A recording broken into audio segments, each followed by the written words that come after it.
বলছে? ব্যাংকে জমা দিছে? কোন জায়গায়? জোরে কথা বলো। 11 নম্বর। ও, তুমি ব্যাংকে গেছিলা কোনো সময়? যাও নাই? তোমার কি আম্মু বলছে ব্যাংকে টাকা রেখে আসি?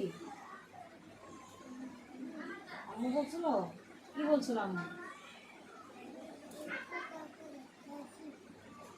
একটু জোরে কমা।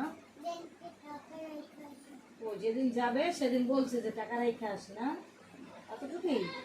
কত টাকা রাখছি সেটা বলে নাই? বলছে? বললো বলো।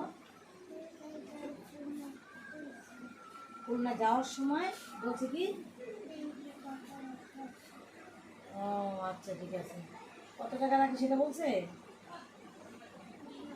তুমি কি খুলনা গেছো তোমার আম্মুর সাথে? কার সাথে ছিল? দাদির সাথে। ও